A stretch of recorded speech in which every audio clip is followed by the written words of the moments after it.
I met a Gypsy. How early did you know you were getting the HRC ride? Well, it was How did it come about? Okay, so I raced in Aberdeen, Scotland, and Shout out. yeah, and Jet already had gotten hurt, and I texted Lars. I was on the couch this one day, and I'm like, fuck yeah, I'm gonna text him. Like, why not? I was like, hey, you're looking for a guy? I'm here. Whatever, just throw it out there, because I know Lars really well. He's like, hey, we're not gonna fill the spot, but if we do, I'll keep you in mind. I was like, yeah, sweet, no problem. So the next weekend, I raced in Aberdeen, and then I won that night. And after the racing, we'd always go to the hotel lobby and have a few drinks and watch the Supercross. So it was like a total different program than like normal. Yeah. It's like we're in the lobby because we are 5 hours ahead of the East Coast.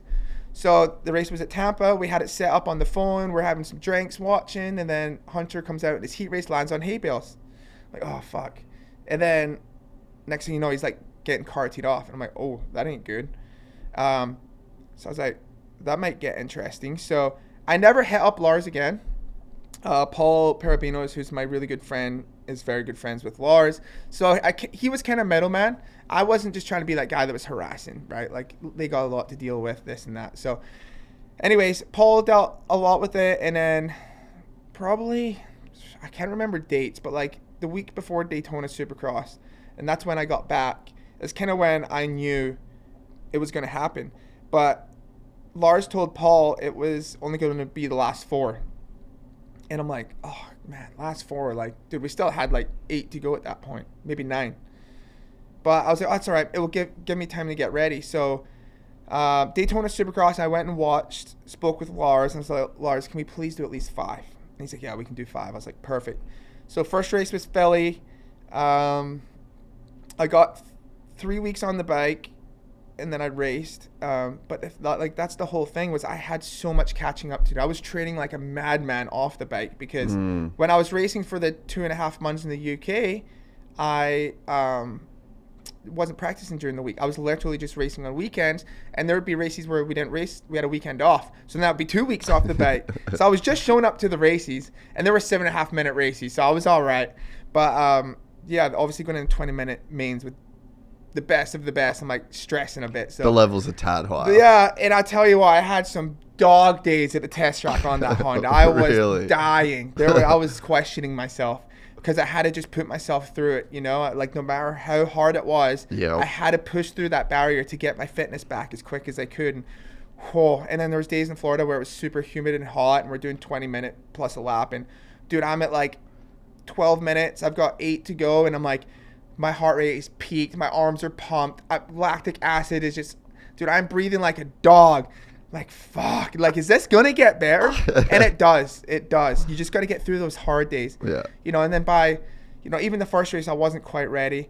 But then I just kept getting better, and fitness was getting better. Like, by Salt Lake, I started to feel a lot more like myself. And I could race, where some of the mains, I was kind of just backing it down just to be able to do the whole 20 minutes, Yeah. So, it was such a cool experience. So, like, I still can't even really believe it. This all happened, just at the age I'm at and where I'm at in my career. And, like, I always knew I could still be up there, like in the top 10. Like, I always believed that.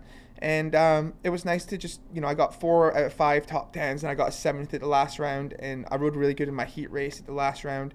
It just felt good. I was like, oh, that's more like it, And so many people act so surprised. Like, dude, fuck, so good to see you kill it. Like, dude, we haven't seen that Dino in so long. I'm like, dude, I've always had that. It's always been there, Like, I just,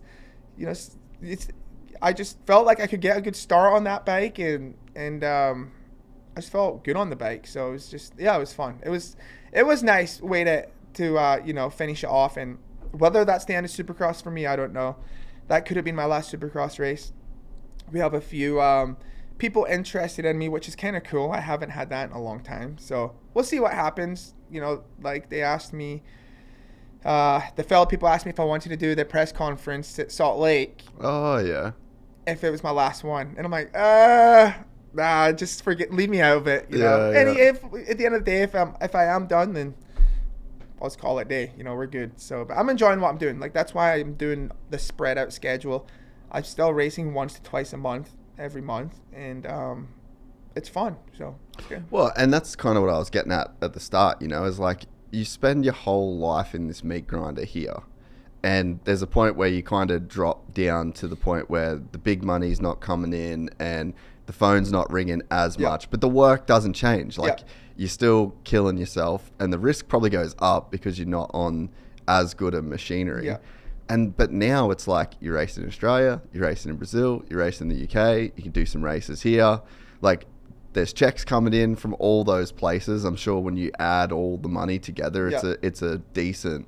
Pretty similar to what I was making the last few years. So it's actually good. It kind of comes like obviously all over, like you said, but it's like I have like 4 or 5 different contracts. I got Uribe, I've got Brazil, I got UK, I got, you know, all HRC. It's crazy. So, but it's cool. It's a lot of fun. It's a lot more laid back. I get to bring my family with me. And it's like at the end of the day, when I'm done, I can look back and be like, man, that was a fun ride. I made the most of it. I raced at the highest level. And then I got to enjoy it at the end, and I raced all over, still made good money.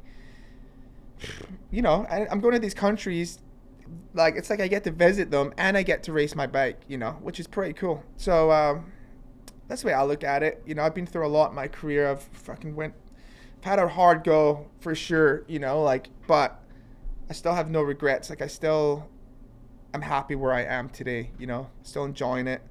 And it's like, it's just like right now, like after Salt Lake, I took a week off. Obviously, I kind of hurt my back, but I took a week off because I've been going pretty hard. I just wanted to reset my body. And, man, it's scary. You know, like I'm like, is this what it's like when I'm done? Like, and I've had this talk with Phil Nicoletti. I've had it with a lot of retired guys. And like the worst thing you can do is just sit on the couch. You can't do that. You'll go crazy.